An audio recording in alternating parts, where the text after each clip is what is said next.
आज हम बात करेंगे कि बेयर एक्ट को कैसे पढ़ें।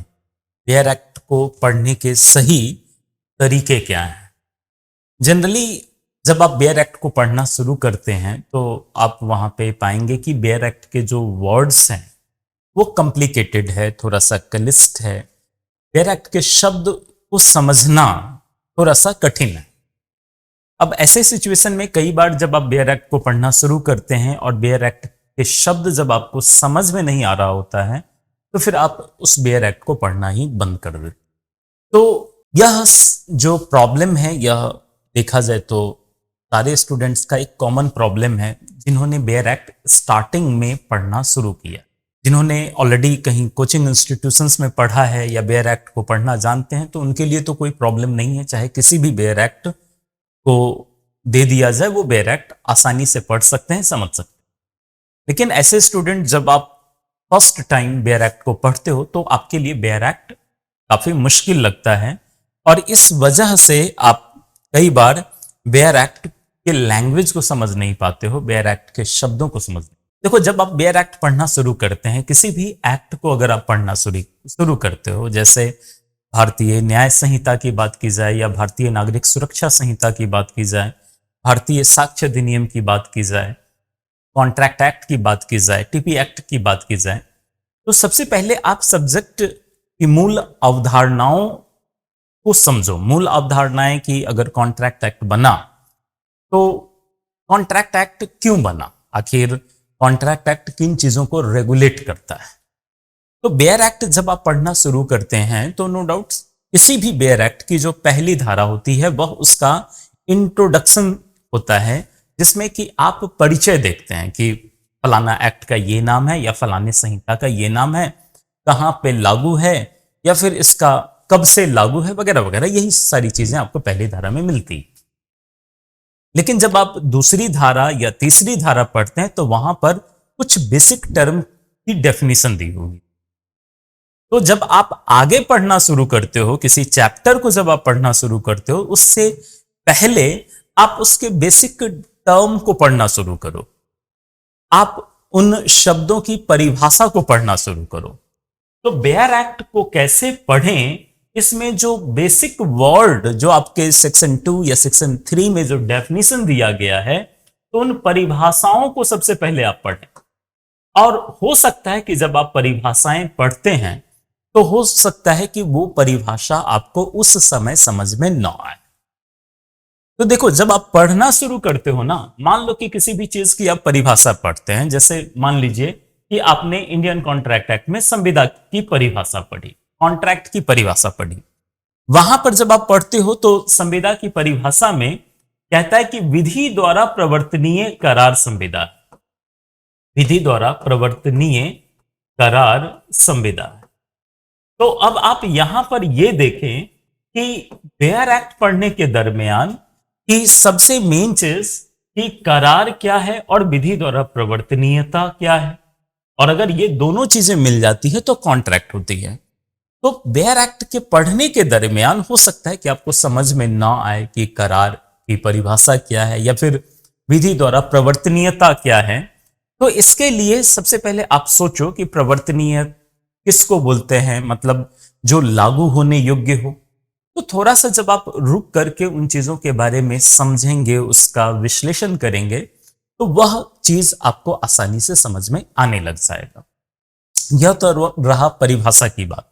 मान लो कि किसी धारा को आप पढ़ते हो तो कई बार उस धारा में एक्सप्लेनेशन दिया होता है, कई बार उस धारा के अंदर प्रोवाइजो दिया होता है।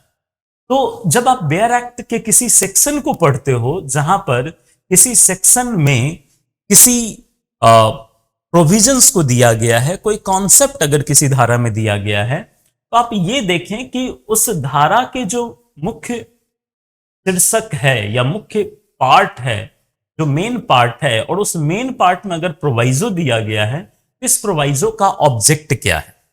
इसके अलावे अगर आप कहीं स्पष्टीकरण पढ़ते हैं तो आप एक्सप्लेनेशन को भी पढ़ें। कई बार मैंने देखा है कि बेयर एक्ट पढ़ने के दरमियान आप मेन पार्ट को तो पढ़ते हो लेकिन एक्सप्लेनेशन को नहीं पढ़ते हो। और जब तक आप एक्सप्लेनेशन को नहीं पढ़ोगे, जब तक आप स्पष्टीकरण को नहीं पढ़ोगे, तो हो सकता है कि आपको वो चीजें समझ में ही ना आए। तो इसीलिए जब आप किसी धाराओं को पढ़ते हैं तो आप उसके प्रोवाइजो को, उसके एक्सप्लेनेशन को एक दूसरे के साथ कनेक्ट करके पढ़ें। और जब आप एक दूसरे के साथ कनेक्ट करके पढ़ते हो तो फिर वह चीजें कहीं ना कहीं आपके लिए आसान होती चली जाती है।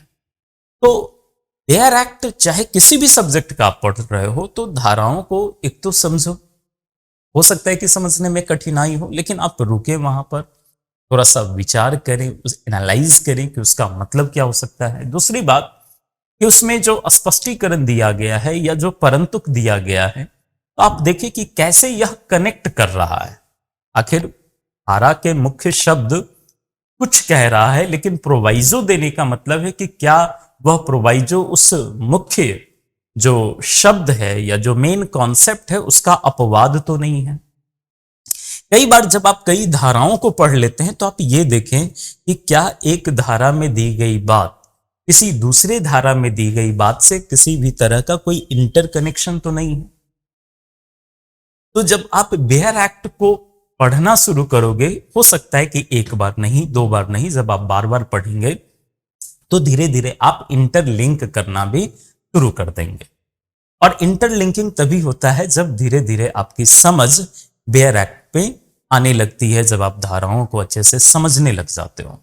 तो एक धारा का किसी दूसरी धारा के साथ इंटरकनेक्शन यह तभी होगा जब आपको उन धाराओं की समझ होगी। साथ में कई बार आपने देखा होगा कि बेयर एक्ट पढ़ने के दरमियान शब्द में कई बार स्टूडेंट उलझ जाते हैं, शब्दों को अलग अलग गूगल में सर्च करते हैं, इधर उधर करते हैं। कई बार आप एनालाइज करो कि एक्चुअल में इस एक्सप्रेशन, मान लो कि कोई शब्द नहीं मिला, आप गूगल में सर्च करते हो और उससे रिलेटेड बहुत सारे शब्द निकल जाता है। और कई बार ऐसा भी होता है कि जिन शब्दों को देखने के लिए आपने गूगल में सर्च किया था, वह शब्द ना देख करके कुछ और ही चीजों के बारे में आप देखना शुरू कर दिए। तो इससे भी क्या होता है कि डेविएशन, तो थोड़ा सा जो आप डेविएट हो रहे हो, तो वह डेविएट आपको नहीं होना है। आप जिन चीजों को सर्च कर रहे हैं केवल वहीं तक सीमित रखें। या फिर जिन शब्दों के का अर्थ नहीं पता है लेकिन बाकी शब्द तो आपको पता है, आखिर वह किससे रिलेटेड हो सकता है, आखिर वह कहना क्या चाहता है, तो इस आधार पर जब आप एनालाइज करेंगे तो बेयर एक्ट को पढ़ना, समझना आपके लिए आसान हो जाए। और धीरे धीरे आप बेयर एक्ट की बाकी धाराओं को आप आपस में इंटरकनेक्ट भी कर सकते हैं। धाराओं को पढ़ना सीपीसी में ही, अगर आप आदेश एवं नियम की बात करें तो दोनों एक दूसरे को इंटरकनेक्ट करता है। तो स्टार्टिंग के फेज में हो सकता है थोड़ी बहुत प्रॉब्लम हो, लेकिन जब आप बार बार पढ़ेंगे तो फिर आपके लिए यही चीजें आसान हो जाए। तो आप लोग स्टार्ट कर दो पढ़ना, समझना। और कई बार आप देखेंगे कि किसी सेक्शन को आपने पढ़ा, एक बार उसका अर्थ कुछ आपको मालूम हुआ, जब उसी चीज को दोबारा आप पढ़ते हैं तो कुछ और चीजें निकल के आती हैं। तीसरी बार पढ़ेंगे तो हो सकता है कुछ और भी नई चीजें निकल करके, यही बेयर एक्ट में को बाकी सब्जेक्ट या बाकी चीजों से अलग करती है। क्योंकि एक ही चीज को जिस समय आपने पढ़ा, फिर आपने दूसरी बार पढ़ा, तीसरी बार पढ़ा, चौथी बार पढ़ा, तो उसमें बहुत सारी नई नई चीजें आपको निकल के आती है। तो उम्मीद करते हैं कि ये बातें आपको समझ में आई होगी और बेयर एक्ट को जरूर आप लोग पढ़ें और बेयर एक्ट को कभी छोड़ना मत। चाहे आप न्यायिक सेवा की तैयारी करें या फिर आप प्रैक्टिस करें, दोनों में ही बेयर एक्ट एक महत्वपूर्ण भूमिका आप लोगों के लाइफ में रोल प्ले करेगी। धन्यवाद।